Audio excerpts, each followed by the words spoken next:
Hello, ഇന്ന് നമ്മൾ ഒരു കിഡിലൻ അവിയലാണ് ഉണ്ടാക്കാൻ പോകുന്നത്. നമ്മൾ സാധാ പച്ചക്കറി കൊണ്ടുള്ള അവിയൽ, അതുപോലെ മീൻ അവിയൽ, അങ്ങനെ ഒരുപാട് അവിയൽ ട്രൈ ചെയ്തിട്ടുണ്ടാവും.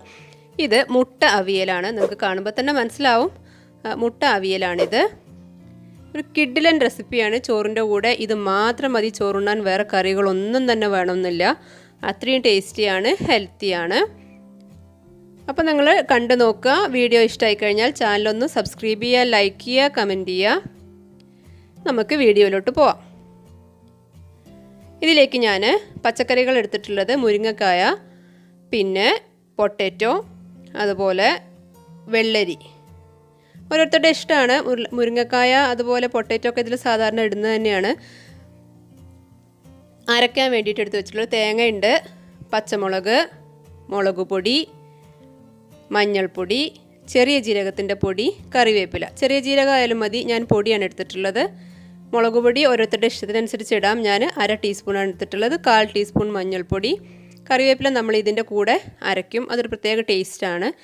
പച്ചമുളക് അതുപോലെ തന്നെ ഓരോരുത്തരുടെ ഇഷ്ടത്തിനനുസരിച്ച്, എരിവിനനുസരിച്ച് കൂട്ടുകയോ കുറയ്ക്കുകയോ ചെയ്യാം. ചെറിയ ജീരകം നിർബന്ധമായിട്ട് വേണം. ഞാൻ പൊടിയാണ് എടുത്തിട്ടുള്ളത്. പിന്നെ തക്കാളി വേണം. തക്കാളി അത്യാവശ്യം വലുത് ഒരെണ്ണം തന്നെ സ്ലൈസ് ചെയ്തെടുത്തിട്ടുണ്ട്. പിന്നെ മുട്ട പുഴുങ്ങിയിട്ട് ഓരോ മുട്ടയും 4 ആക്കിയിട്ട് ഇങ്ങനെ കീറി വെച്ചിട്ടുണ്ട്. അതൊരു 2 എണ്ണം ഉണ്ട്. ഇനി നമ്മൾ ആദ്യം ഈ വെജിറ്റബിൾസൊക്കെ ഒന്ന് വേവിച്ചെടുക്കണം. മുരിങ്ങക്കായ ഞാൻ നടുകെ ഒന്ന് കീറിയിട്ടുണ്ട്, പെട്ടെന്ന് തന്നെ റെഡിയായി കിട്ടാനും പിന്നെ അരപ്പ് മസാലയൊക്കെ അതിലേക്ക് പിടിക്കാൻ വേണ്ടിയാണ്. പൊട്ടാറ്റോ ആണിത്. കൂടുതൽ വേണമെന്നുണ്ടെങ്കിൽ കൂടുതൽ എടുക്കാൻ, ഞാൻ ചെറിയ ക്വാണ്ടിറ്റിയിലാണ് ചെയ്യുന്നത്. വെള്ളരിക്ക ഉണ്ട്. ഇനിയിപ്പോൾ പയറോ അങ്ങനെ എന്തെങ്കിലുമൊക്കെ വേണമെന്നുണ്ടെങ്കിൽ ചേർക്കുകയൊക്കെ ചെയ്യാം. ഞാൻ പക്ഷേ അതൊന്നും ചേർക്കുന്നില്ല. ഇനി ഇതിലേക്ക് നമ്മൾ പാകത്തിന് ഉപ്പിട്ട് കൊടുക്കണം. അതുപോലെ ഒരു 1/4 ടീസ്പൂൺ മഞ്ഞൾപ്പൊടി കൂടി ഇട്ട് കൊടുക്കണം. മഞ്ഞൾപ്പൊടി നമ്മൾ അരപ്പിൻ്റെ കൂടെയും ഇടുന്നുണ്ട്. പക്ഷേ കഷ്ണങ്ങളിലേക്ക് പിടിക്കണം എന്നുണ്ടെങ്കിൽ ഈ സമയത്ത് നമ്മൾ കുറച്ച് മഞ്ഞൾപ്പൊടി, ഒരു 1/4 ടീസ്പൂൺ മഞ്ഞൾപ്പൊടി ഇട്ട് കൊടുക്കണം. പാകത്തിന് വെള്ളം ഒഴിക്കുക. ഒരു 1/4 കപ്പ് വെള്ളം ഒഴിച്ചാൽ മതി. അടച്ചു വെച്ചിട്ടാണ് വേവിക്കുന്നത്. ഒരുപാട് വേവുള്ള വെജിറ്റബിൾസ് ഒന്നും ഇതിലില്ല. അതുകൊണ്ട് ഒരു 1/4 കപ്പ് വെള്ളം ഒഴിച്ചാൽ തന്നെ വേവും.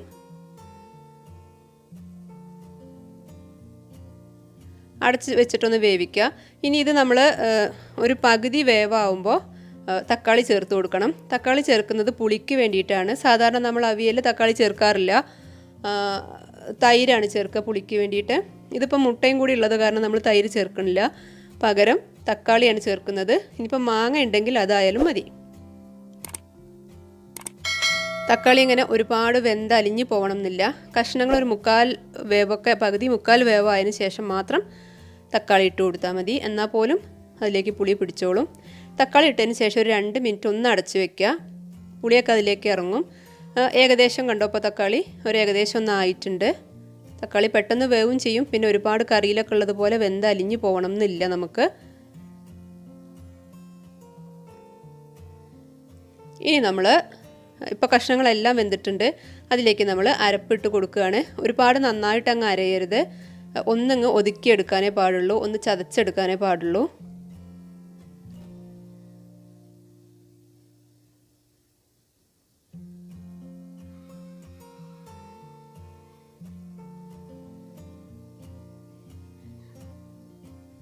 തേങ്ങ നമ്മളതിലേക്ക് ഇട്ടതിന് ശേഷം ഈ കഷ്ണങ്ങളിലേക്കൊക്കെ എല്ലായിടത്തും എത്തത്തക്ക വിധത്തിൽ നന്നായിട്ടൊന്ന് ഇളക്കിയതിന് ശേഷം നടുക്ക് ഒരു കുഴി പോലെ അങ്ങനെ ഉണ്ടാക്കി വെക്കുക.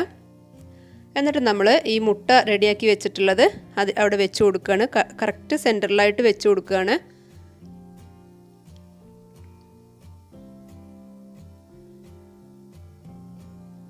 നമ്മൾ മുട്ട ചേർത്ത് കഴിഞ്ഞാൽ പിന്നെ കൂടുതൽ സമയം നമുക്ക് ഇളക്കാൻ പറ്റില്ല.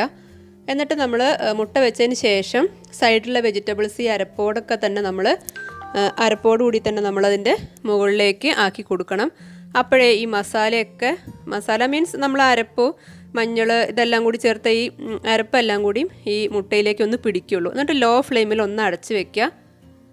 മുട്ട നമ്മൾ കൂടുതലിട്ട് ഇളക്കാനൊന്നും പറ്റില്ല. കുറച്ച് കറിവേപ്പില ഇട്ട് കൊടുത്തതിന് ശേഷം അടച്ച് വെച്ചാൽ മതി. ലോ ഫ്ലെയിമിൽ കിടക്കട്ടെ. അരപ്പൊന്ന് നന്നായി വേവും വേണം.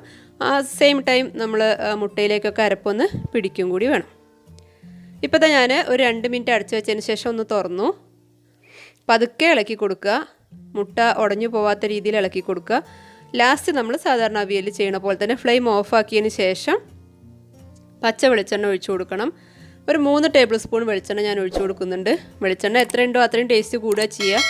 ഞാനിപ്പോൾ എന്തായാലും 3 ടേബിൾ സ്പൂൺ വെളിച്ചെണ്ണയാണ് ഒഴിച്ചു കൊടുക്കുന്നത്. വെളിച്ചെണ്ണ ഒഴിച്ചു കൊടുത്തതിന് ശേഷം നമ്മൾ മിക്സ് ചെയ്തതിന് ശേഷം നന്നായിട്ടൊന്ന് മിക്സ് ചെയ്തിട്ട് അടച്ച് വെക്കണം.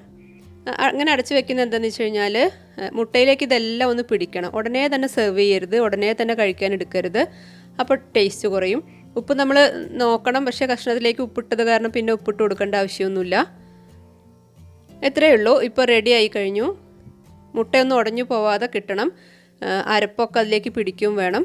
നല്ല ടേസ്റ്റി ആയിട്ടുള്ള ഒരു ഐറ്റമാണ്. സാധാരണ അവിയലിനെ പോലെ തന്നെ നല്ല ടേസ്റ്റിയാണ്. മാത്രമല്ല കൂടുതൽ വേറെ കറികളൊന്നും ഇതിലേക്ക് ആവശ്യമില്ല. ഹെൽത്തിയാണ്.